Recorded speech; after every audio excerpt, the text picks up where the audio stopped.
Hey, hello, this is Shah from the podcast Thrive Not Survive After Child Abuse, right? With episode 58.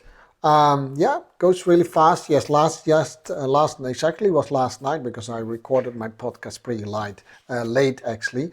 But it was I was talking about the second anniversary of my published book Broken Silence, which tells my story, which is actually the foundation or the base. So you want about this podcast and a lot of the things that I do, and I was talking to a friend of mine today, and he's a writer as well. He's actually a pretty well known dance teacher.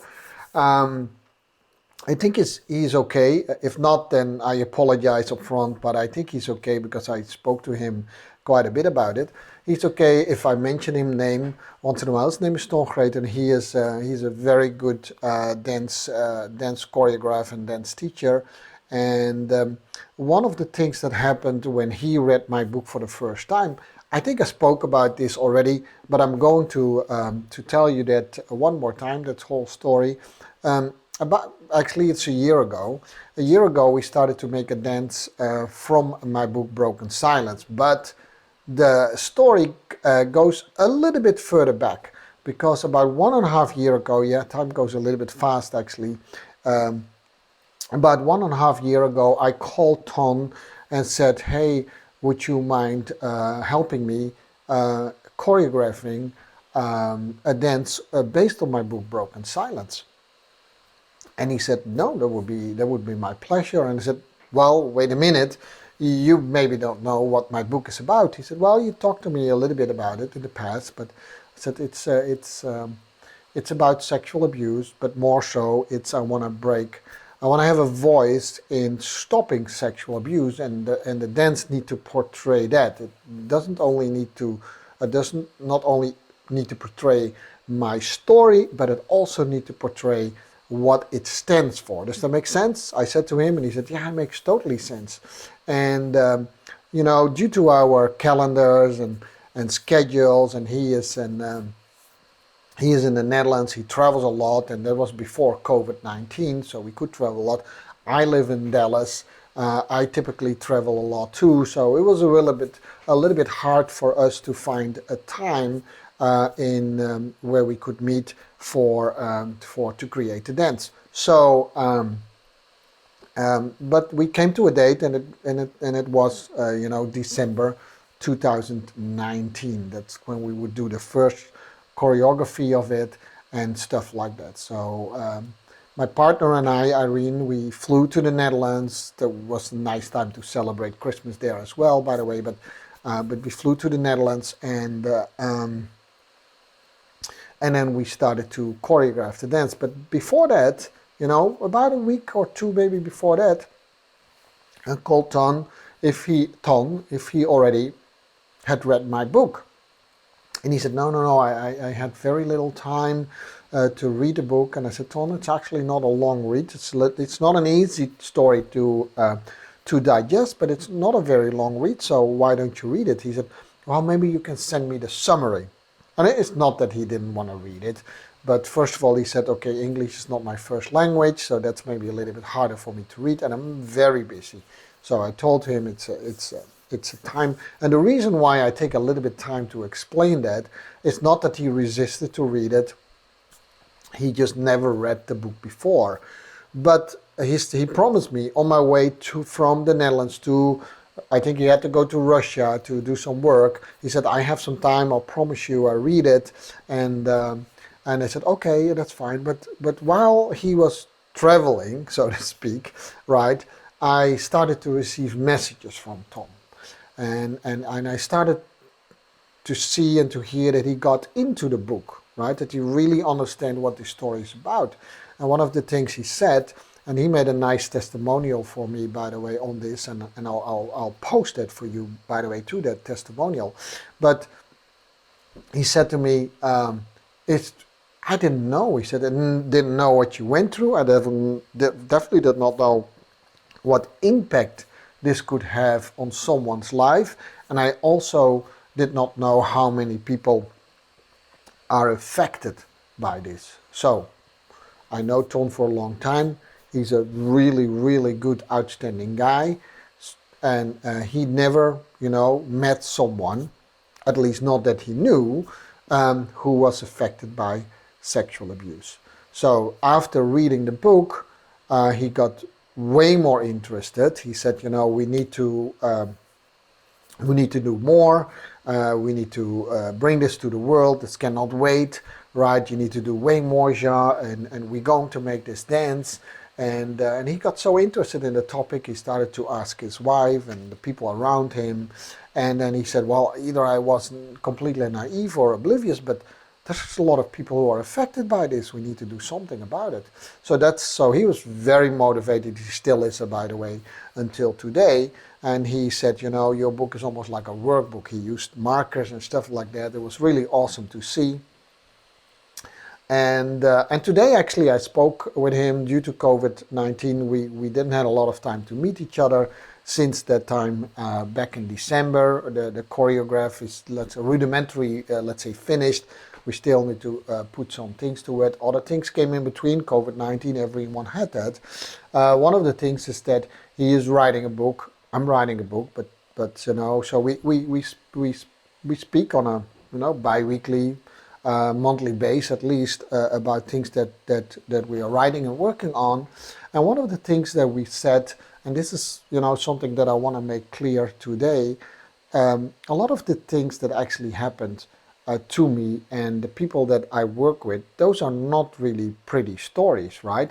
Just the other day, I was telling him that I met a woman who was abused in her younger years by 13 different people, 1-3.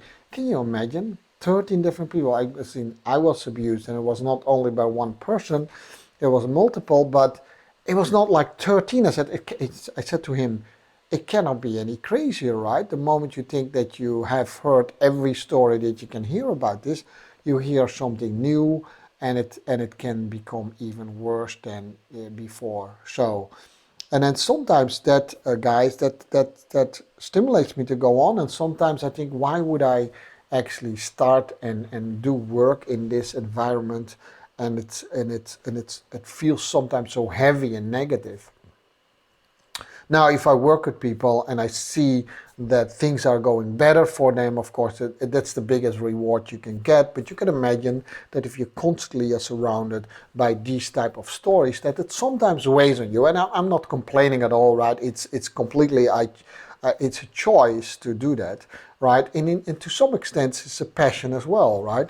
And this is the thing that we maybe need to realize. And this is my passion and maybe my purpose even to do this.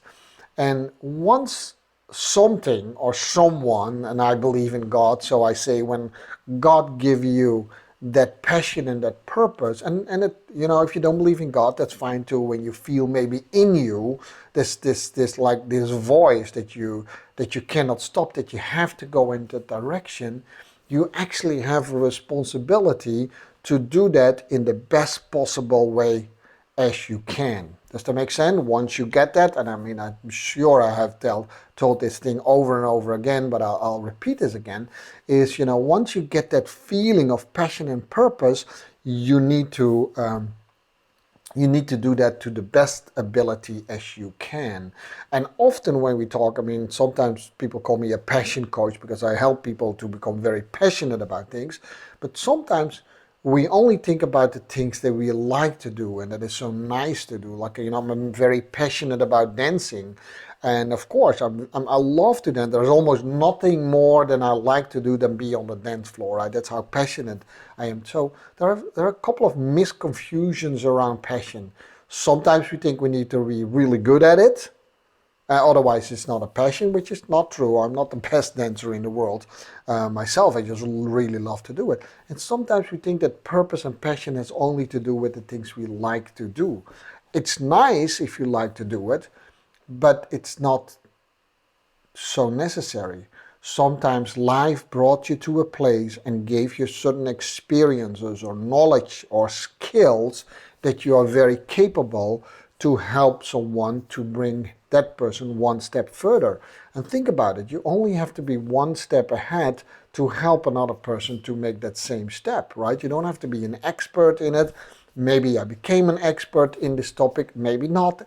It doesn't really matter so much, right? I always say when you're one step ahead, you can still reach behind you and pull that person behind you up to come alongside with you, and maybe you walk the rest of your journey together. Who knows, right? You can find all kind of ways to do that.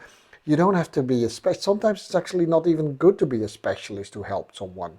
It can turn someone away. The reason why people turn to me is because they say, you lived through it. I met a lot of maybe therapists, and they all have really good intentions, probably have very good degrees, but they often have not been lived. They have not gone through the things that I've been through, or didn't hear the stories, or not, at least not in the way I've heard them, to help people, come alongside. So this is a good time, guys, to collaborate. I'm not saying all these people need to go only to me, not at all. Actually, it is time to collaborate, because if you think about it, a lot of people have different passions and purposes, and somehow they could be magically fit all together if we start to collaborate more. But we all need to take that responsibility. And I said this before a few weeks ago, is that I felt that I was playing it too small. I was playing it too small. I could help more people. I think with a book you can reach millions of people. And I didn't. I reached thousands of people, and that's maybe good to become a bestseller, but it's not necessary to. Not necessarily I was reaching everyone that should have this book. So hence, last night I spoke to you about that I'm going to do a campaign where you can get the book for free. So that's one of the things that you do. I was explaining this to Ton, how that works, but it's one of the things that I feel, and if I feel that for other people, then I definitely at least have to apply it to myself too, is are we playing it small with the responsibilities that were given to us, or are we trying to play it big and help as many people as we can, right? And what that is for everyone personal, but equally to helping people going from a surviving life to a thriving life after abuse. Actually, I become equally more enthusiastic about helping people to make from that passion and purpose that's beating in them, to take that to another level, right? So if you're interested in that too, then feel free just to send me a message. I can definitely give you a lot of direction where to look for how to do that. So that was the podcast of today.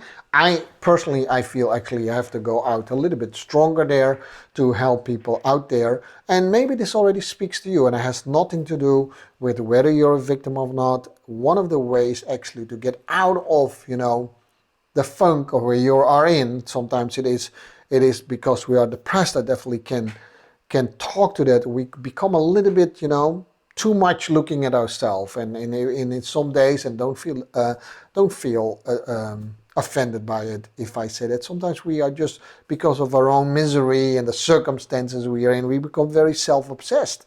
One of the ways to get out of it is actually start to focus on other things, and things that maybe you had a purpose for to do in life, and strangely enough, other things in life starts to some sort of conspiracy to you. They conspire. Sorry, that was wrong English, but they conspire to help you do that. So sometimes I say the universe is conspiring actually if you walk into that direction of the passion and purpose that you have, to help you to do what you need to do. Right? Does that make sense?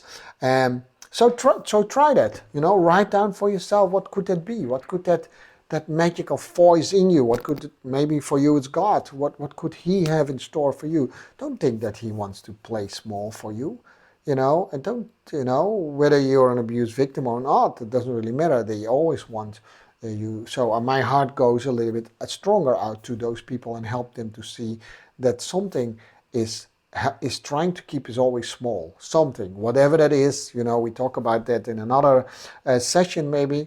And tools and tricks are thrown into that game or warfare, if you want to call it, to keep us small in a way. And for a lot of abuse victims, that's what happened to them, and that's maybe the reason why it happened to them, because maybe there was a bigger thing for them to do in life. and now they cannot because they are hindered by the things that happened to them in the past, right? Now, one of the ways for me to work myself through it is just to take it on as something that is empowering instead of disempowering. Does that make sense? All right, so that was podcast number 58 for today.